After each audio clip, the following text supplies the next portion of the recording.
Hello अर्थलिंक्स, ये FBAM का पहला एपिसोड है और इस एपिसोड में हम बात करने वाले हैं दुबई के फेमस होटल बुर्ज अल अरब के बारे में।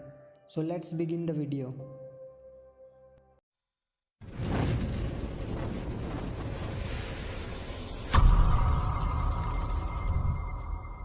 बुर्ज अल अरब एक बहुत ही शानदार होटल है जो दुबई के एक शहर यूनाइटेड अरब एमिरेट्स में लोकेटेड है। जुमेरा होटल ग्रुप इस होटल को मैनेज करता है। ये दुनिया के सबसे ऊंचे होटल्स में से एक है। बुर्ज अल अरब एक आर्टिफिशियल आइलैंड पर बना होटल है जो जुमेरा बीच से एक ब्रिज के थ्रू जोड़ा गया है। इस होटल की शेप एक सेल जैसी है। इसके कंस्ट्रक्शन का काम 1994 में शुरू हुआ था और ये कंप्लीट हुआ 1999 में। दिसंबर 1999 में ही इस होटल को ओपन कर दिया गया। इसे बनाने के लिए $7.8 बिलियन खर्च हुए, यानी इंडियन रुपए में देखा जाए तो 56,000 करोड़ रुपए। इस होटल की हाइट 321 मीटर है और इसमें 56 फ्लोर्स हैं। इस होटल के डिज़ाइन का काम British consultancy service company Atkins को दिया गया, जो कि एक प्राइवेट कंपनी है, और इसे लीड किया टॉम राइट ने। कंस्ट्रक्शन को मैनेज करने का काम कैनेडियन इंजीनियर रिक ग्रेगरी को सौंपा गया और होटल बनाने का काम साउथ अफ्रीका के कॉन्ट्रैक्टर मुर्रे एंड रॉबर्ट्स को दिया गया।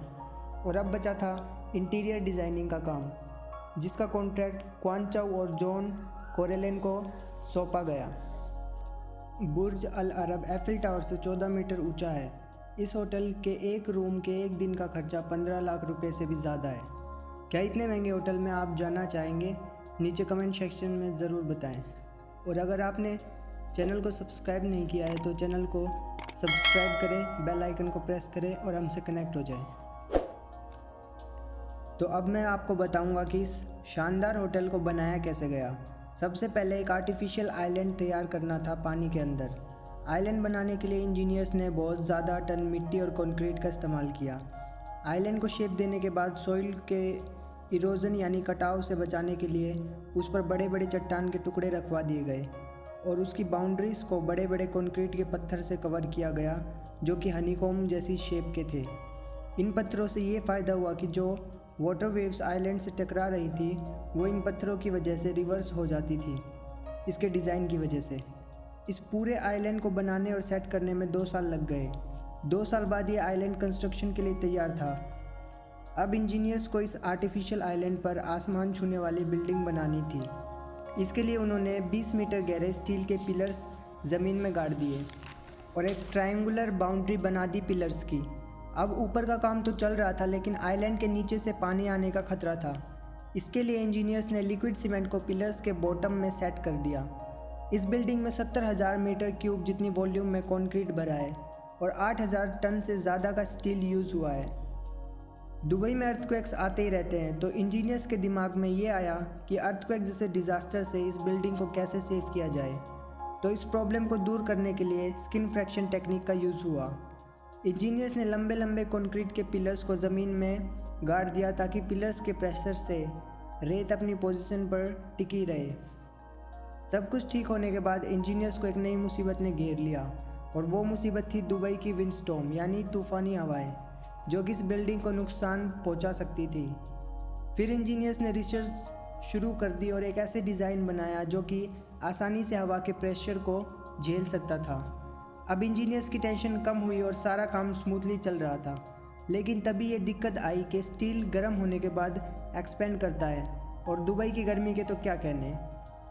इससे ये प्रॉब्लम निकली कि नट बोल्ट को कैसे फिट किया जाए। थोड़ा टाइम लगाने के बाद उन्हें ये आइडिया आया कि क्यों ना एक्सोस्केलेटन को होल से ऐसे कनेक्ट करें कि जो बोल्ट हो वो सिंपली फिट आ जाए होल में बिना किसी नट के, और ये आइडिया काम कर गया। अब इंजीनियर्स को ये कहा गया कि उन्हें रेस्टोरेंट सबसे ऊपर वाले फ्लोर पे बनाना है ताकि लोग ऊपर से दुबई के व्यू को एंजॉय कर सकें। इसलिए इंजीनियर्स ने बिल्डिंग के 59th फ्लोर पर स्टील के ब्रैकेट्स बनाए और फिर पूरे बेसमेंट को स्टील के ब्रैकेट से कनेक्ट कर दिया, और वो बेसमेंट भी पूरा स्टील से बना हुआ था। इस तरह पूरा कैबिन तैयार किया गया, वो भी हवा में। अब बिल्डिंग तो बना दी गई थी, लेकिन उसमें टेम्परेचर बहुत ज़्यादा था, और उस टेम्परेचर को कम करने के लिए इंजीनियर्स ने इसकी वॉल्स पर फाइबर शीट्स लगा दी। होटल अब पूरा बन चुका था और इसके इंटीरियर डिज़ाइन का काम बचा हुआ था। इस डिज़ाइनिंग के लिए कोनचू को असाइन किया गया। कोनचू ने इंटीरियर डिज़ाइन कर दिया और उसके बाद क्राउन प्रिंस पधारे होटल देखने के लिए, लेकिन उन्हें इंटीरियर डिज़ाइन पसंद नहीं आया और दोबारा से कोनचू को लगा दिया काम पे।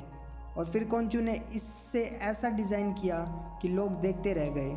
कोनचू ने हॉल में एक बड़ा फाउंटेन लगवाया, 24 कैरेट गोल्ड से बने पत्ते को वॉल पे फिट किया और वॉल्स पर दोबारा पेंटिंग की गई। ग्लास टैंक्स को इंस्टॉल किया गया और स्मॉल एक्वेरियम बना दिए गए। इसके बाद तो लोग इस पर फिदाई हो गए और इसलिए ये इतना फेमस हो गया। तो गाइस, आज की वीडियो में इतना ही। मिलते हैं नेक्स्ट वीडियो में।